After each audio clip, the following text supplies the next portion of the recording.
Well, it's time to rate some new Marvel Snap cards, which means yet another month where you guys get to make fun of me for bad star ratings, because we just got the official reveal video for the May season of cards. And we've got some updated numbers. If you're following along for the various versions of these cards in the data mines, they've kind of been back and forth, snip, snap, snip, snap. But I'm told from my source at Second Dinner that the numbers you see in this video are supposed to be the final versions. Although, who knows, sometimes we still get surprised. So let's kick things off here with Blink. She is a 5/7. Again, 7 I think is real. And on reveal, swap the last card you played with a higher cost card from your deck. So Blink is going to be all about cheating big stuff into play. And ideally here, you're going to be trying to play, I think, kind of a mid-sized card, a 3 or a 4, that has some kind of really positive on-reveal effect so that you extract the value out of the card when playing it initially. And you're still able to transform that card into something awesome and big from your deck as well, thereby getting a giant stat bonus on top of whatever initial on reveal. So I think great examples of use cases for this card are things like Electro.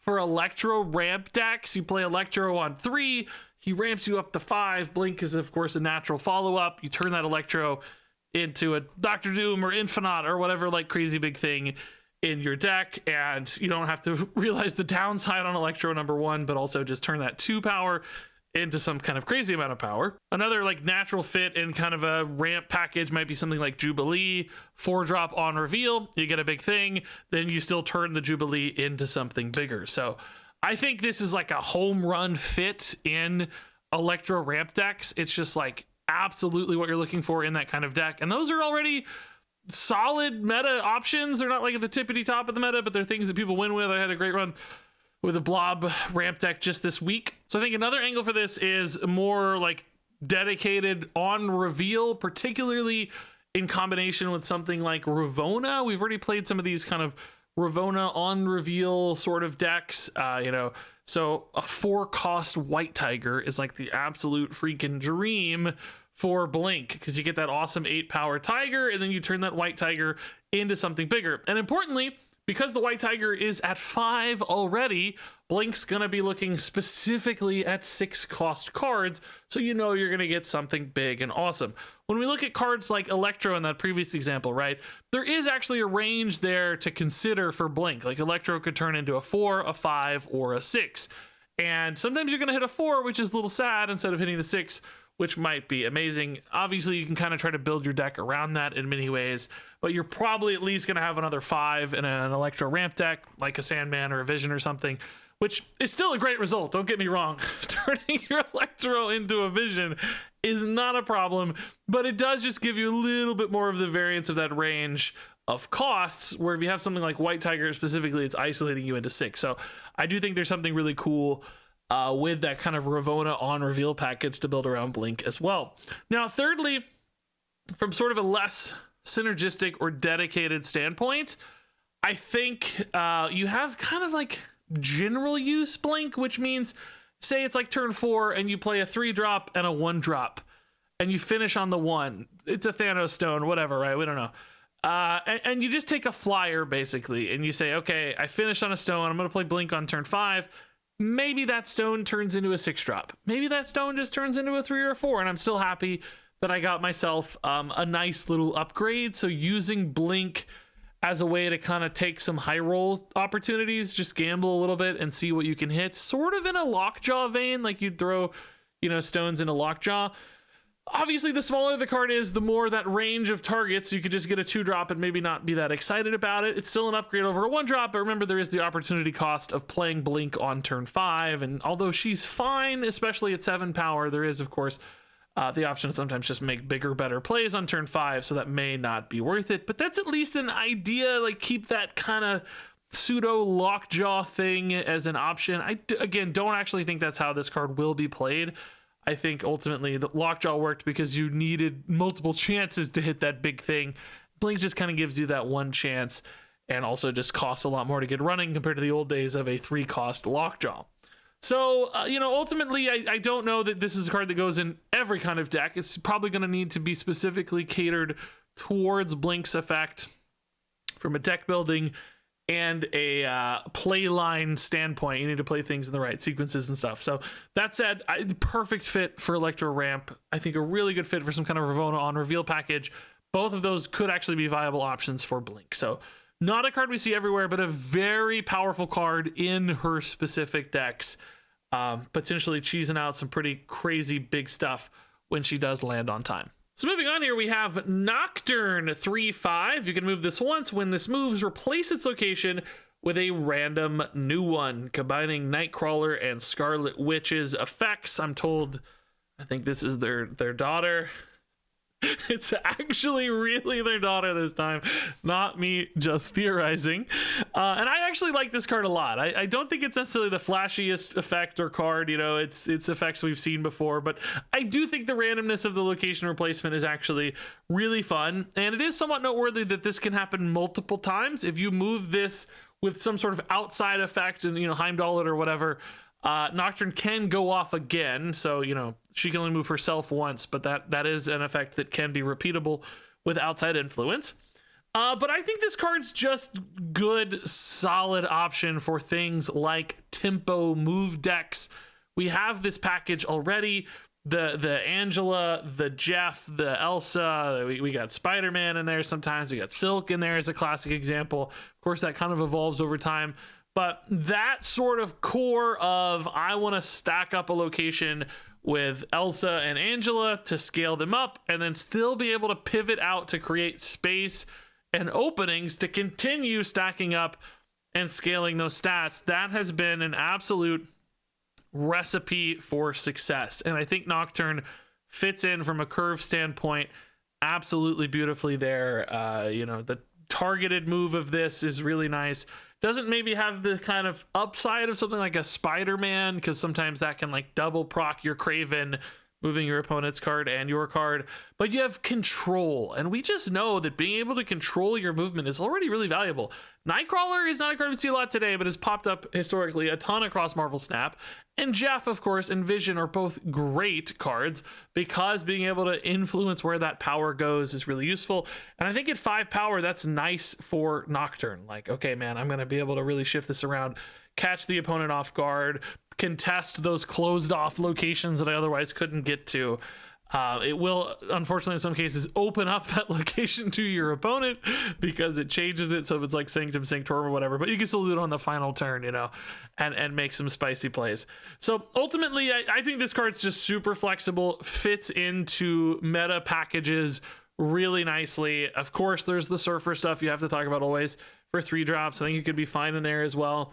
So ultimately, a card that a lot of decks can find just because it's a good tempo option with those flexible lines basically to shift power around in such convenient and potentially powerful ways. So next up here, let's talk about Sage. And this is a card I was really hard on in the data mines because she was a 4/1, which seemed way too expensive with this sort of conditional effect, which is on reveal +2 power for each different power among all other cards here. So in other words, at a given location, if there's a 1 power card and a 2 power card, that's 2 different powers at that location, she'd gain +4, Theoretically, if you had 7 different powers at a given location, Sage could gain +14.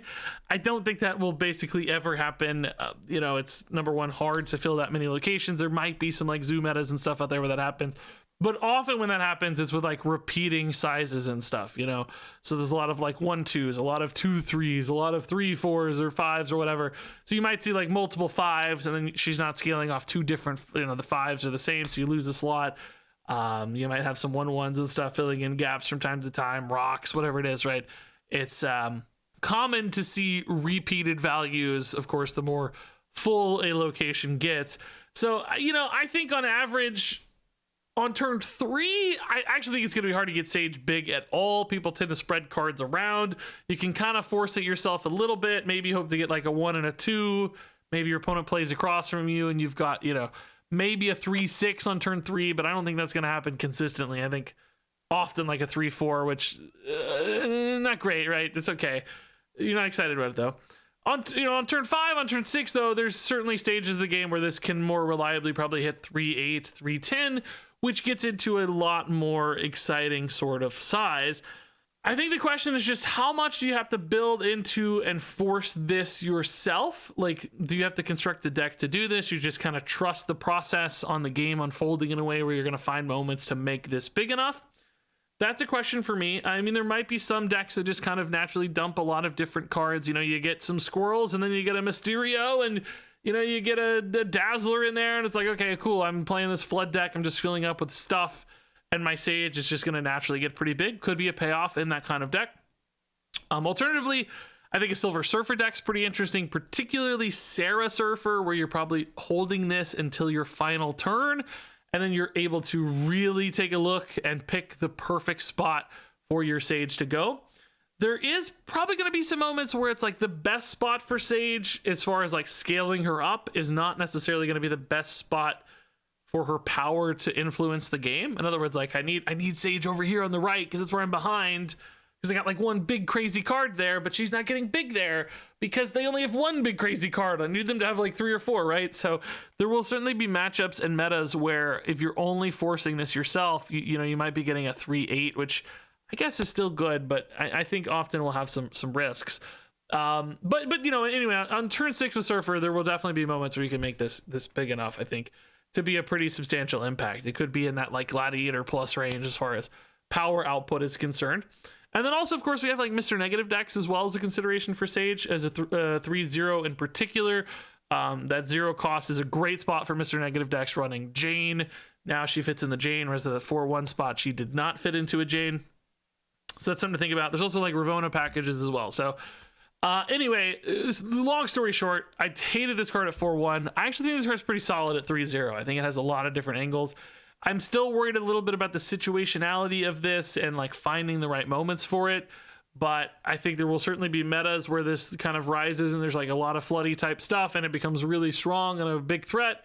Otherwise, I think it'll probably reach a healthy baseline for like Surfer decks where you're trying to control it and influence it yourself. And she becomes a 3-6, a 3-8 often. I don't think you're going to often get much bigger. The 3-14 is a dream. It's not going to happen very regularly. But much more interesting card at a 3-0 than a 4-1, that's for sure. So I do like Sage okay now. So moving on here, we have Namora, a 5-6 now. She got a little buff. On reveal, give +5 power to each of your cards alone at another location. And at first glance, this looks like a sea synergy cards. You got Namor, Orca, Atuma crew, and Namora comes along to buff your dudes that are alone. So, you know, I guess you literally just play like Namor into Namora and job done. Your Namor is going to single-handedly contest the location, right? Well, in theory, right? But I don't actually think that's what this card is about at all. I think this card's kind of intriguing. I think you don't necessarily run this with Namor at all. I just don't think Namor is a very good card. I think you just run this in an on-reveal package, and it's maybe kind of nuts. So, in other words, you know, play an Armor in the left location, play a Cosmo in the right location. You got a 2 and a 3 on curve, right? Play Wong in the middle location. Play Namora on your Wong. By God, you just gave 10 to your Cosmo and your Armor. They're not going to get Shang-Chi'd. They don't care. They're protecting themselves, right? And then on turn 6, playing Odin. By God, you just gave another +20 to your Armor and your Cosmo, and they're 33 power, if I did my math right. And then, you know, you still have a pretty decent mid, too. Like, you know, Odin and Namora aren't exactly slacking mid. You got, like, what, 16 power there, right? That's a game plan. Now, obviously, that's not always going to line up perfectly on curve, but the moral of the story, I guess, is that there's some pretty big numbers possible here on the back of Namora as an on-reveal card. If you're multiplying this on reveal, you can get some pretty spicy stuff going, and you don't have to commit the right things at the right time. Any small 2-drop or 3-drop or whatever, it doesn't have to be Armor and Cosmo. Those probably help against Shang-Chi as intended, but just throw some small stuff around. Get a Jeff down there, right? Keep the Jeff over there for a minute. Bring it back somewhere else. You can move it. unlike Namor and Orca and Atuma, these aren't effects that persist. It's an on reveal, so you can, you know, do this on turn 5 and then move them around or add cards to support them later. Maybe not in the exact example I gave where you're trying to Odin it, right? But in other words, this helps you kind of power spike, because this is basically bigger than Doctor Doom if you look at it, right? Like, this is a Doctor Doom plus for 5 cost that doesn't actually limit you. You can follow it up with a Doctor Doom if you'd like on the following turn as well. So if you're playing, you know, just normal, good on curve tempo kind of cards, there can definitely be instances where if you manipulate your game state correctly, that Namora is just a Doctor Doom, and then you still have options for later. In other words, you can play stuff in Namora's location, you can move things around. There are ways to utilize this without really locking yourself out or committing into this arbitrary Namor sort of situation. So number one, I think we've seen the Wong Odin package work. Number one, like White Tigers and stuff. I think this could exist in that space, but I also think there's just some sneaky, intriguing sort of stuff you could do, just playing big, good cards and not really limiting yourself necessarily too much, but just play a big 4, play a big 3, play Namora, play Doctor Doom. You've got a game plan, right? That's just a big pile of stats spread across the board really effectively. So all in all, I think people are going to sleep on this card because they associate it too much with Namor, but it actually has potential outside of that to do some really intriguing stuff. So moving on here to Sasquatch. This is a big old 6/10, and it costs 1 less for each card that you played last turn. So this could be pretty exciting for decks looking to dump a bunch of stuff. We've seen some of those already. We have those kind of like Dracula dump decks with Strong Guy sometimes. We have Black Swan that can help you dump a bunch of 1-drops. Of course, we have like Hit Monkey decks that are looking to go off with Hit Monkey and Bishop scaling. And now Sasquatch could actually be another big payoff for those sort of game plans. Now, the important distinction here, of course, is that usually those decks are kind of popping off on the final turn as much as possible to both be surprising, but also, you know, limit interaction from the opponent. You don't want your Hit Monkey getting Shang-Chi'd or whatever too early. So often we'll save up for a big final turn burst. With Sasquatch, you need to dump earlier than that, of course, because you need to be able to find time to play this. So you're going to have to dump on turn 5.